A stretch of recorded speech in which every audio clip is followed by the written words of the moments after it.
Good afternoon, Karen here from the Dog School in Aberdeenshire. I wanted to have a quick chat with you about something which I'm sure most owners and guardians of dogs that display aggressive or challenging behaviours can relate to, and is one of the biggest concerns which I find my clients with these dogs have. So I want to talk to you today about vet visits when you have a dog that displays challenging behaviours such as aggression. I was faced with this very situation just last week with my cane Corso, so I wanted to share her story with you, and hopefully if you do own a dog with challenging behaviours, reassure you that you can get help for your dog. You are going to have to be prepared for a few things, and you are going to have to put in a little bit of planning with your vet to make sure that everyone is kept safe. But you can make it happen, and you can get veterinary treatment even for big dogs like Mila here, who displays aggressive behaviours towards people. We're going to have a little bit of story time here, so if you don't already, then pause here, go and grab a cuppa, and let's have a chat. For a bit of background and context, this is Mila.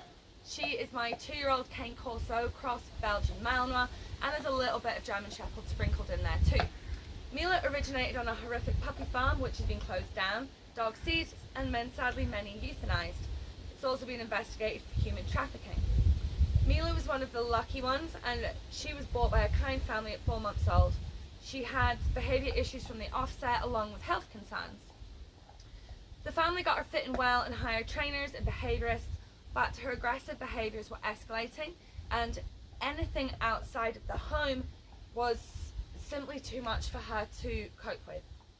Mila was surrendered to my rescue until every dog has a home at 7 to 8 months old, and after working with her and assessing her for several months, it was apparent that she wouldn't be able to be rehomed back into a regular pet dog home or a family home, so I adopted her myself. Mila's aggression is a little complex, and it has several influences, including genetic predisposition, environmental influences at an impressionable age, learnt history, missocialization and exposure, and so on. It also has differing driving emotions.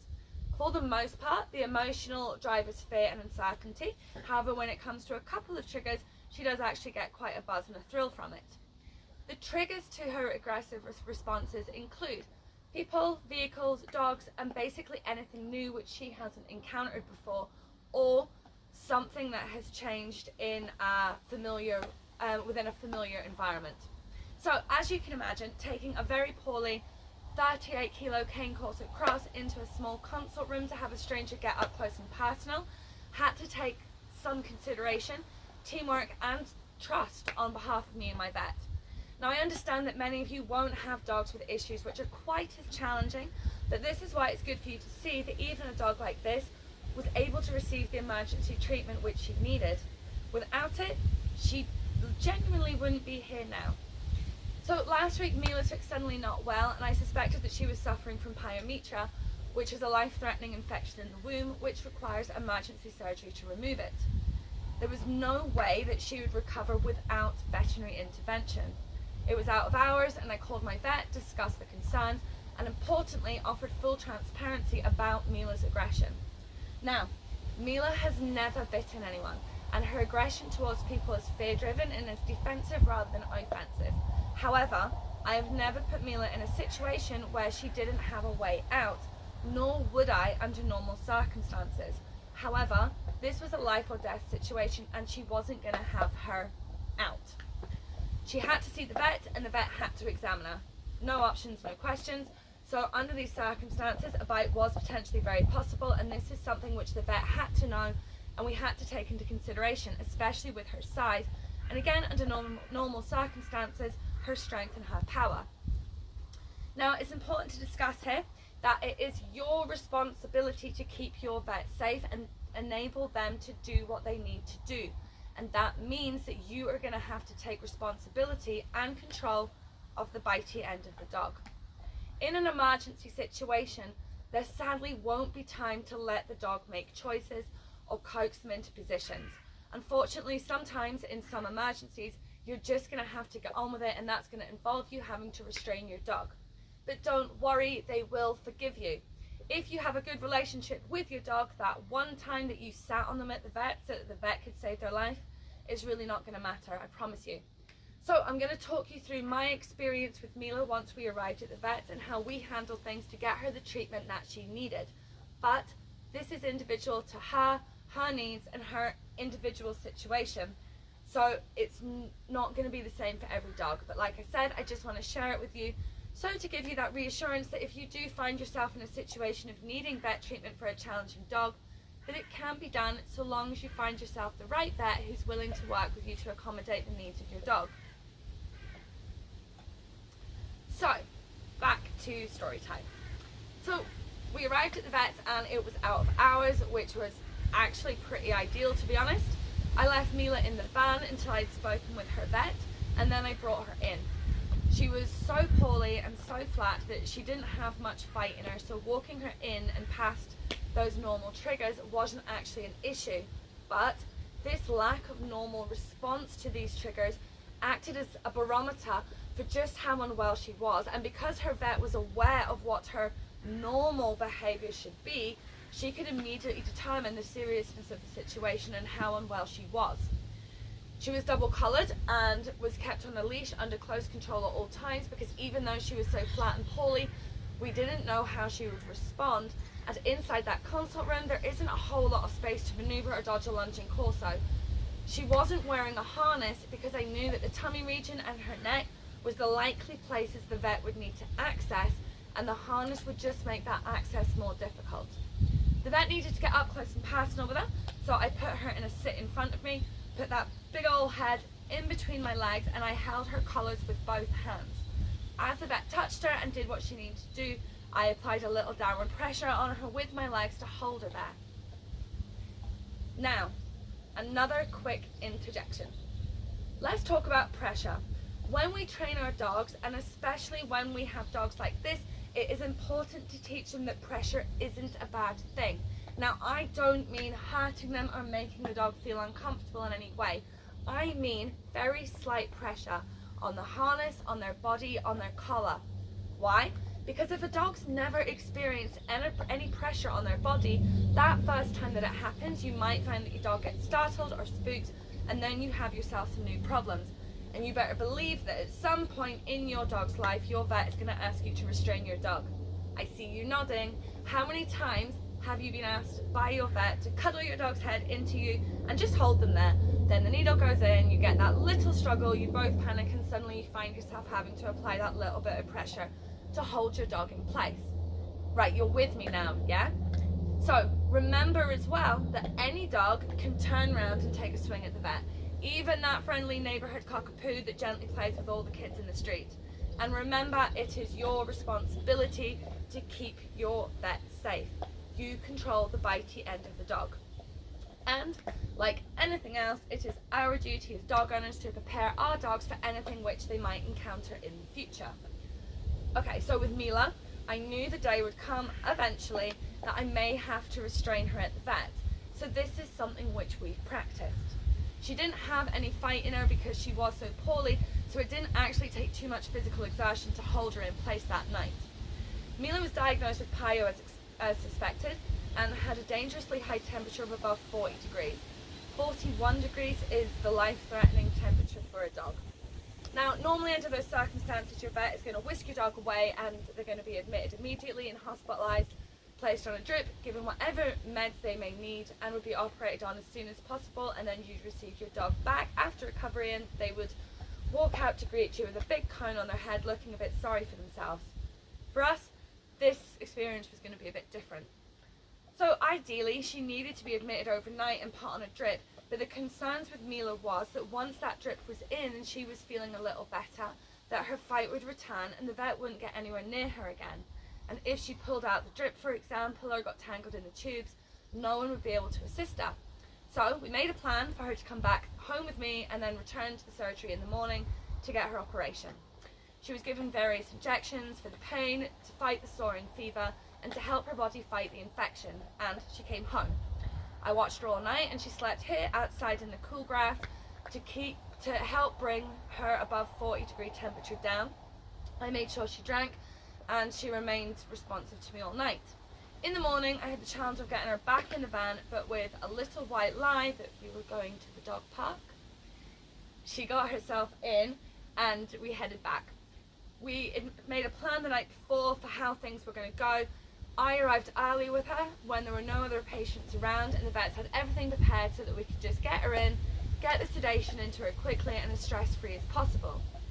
We knew that the drugs the night before that she'd had would make her feel a little better, and then she would have this bit more fight in her. And she did. She greeted the vet that had seen her the night before with a growl, which was actually a positive sign because we wanted to see that fight in her. So everything was planned and prepared. I walked her straight in onto the scales, took her to the consult room where a duvet was already on the floor. I restrained her like I had done the previous night. However, this time she did put up a little bit more of a fight, and a little bit more strength was needed to hold her. But the vet quickly administered the sedation and left the room so that Mila was left alone with me while the sedation took effect. This normally takes around 10 to 15 minutes to make them nice and sleepy. Mila here wasn't going down easy, and whenever a door opened or she heard a voice, the head was back up. Her body was nicely sedated, but the bitey end was still active. So I placed a muzzle on her, and myself, the vet, and a team of people carried her dead weight, 38 kilos, on the duvet through to theatre, and of course I kept control of the bitey end of her and continually reassured her and spoke to her as we went. Once we were in theatre, we placed her back down on the floor. I held her head in my hands and kept it away from the vet while she shaved the paw and administered the general anaesthetic. We waited and ensured she was properly out of it, and then I jumped up out of the way so that the vet could get in about, intubate her and do what she needed to do. I was then escorted out, and my job as a cool, calm, collected dog handler was over, and I could now become the anxious, emotional wreck pet owner that we all are when our dog is in surgery, while my brilliant vets did their stuff. The next challenge was waking her up and recovery, and a plan had also been set for that too, because of course this also poses the risk, especially if she has a panic when she wakes up. So it was planned that they would call me when they'd completed the surgery and were about to start closing her up and stitching the wound, which would give me enough time to return to the practice in time for her waking up. I arrived back and Mila was on a duvet in the consult room again on the floor, and she'd been given the reversal drugs. I was once again left alone with her, and I patiently waited for her to wake up, with the vet checking in every so often to make sure that she was okay and everything was going as it should. This whole process took around 30 to 45 minutes until she was on her feet. Those first swallows and lip licks started, and then she opened her eyes, and then a little while later she was on her feet again, albeit very wobbly and needing support.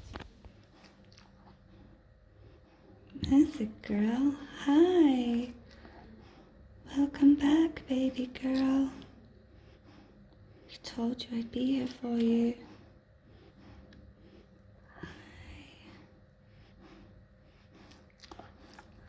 Hi. You get wobbly. Come on. Oh, I got you.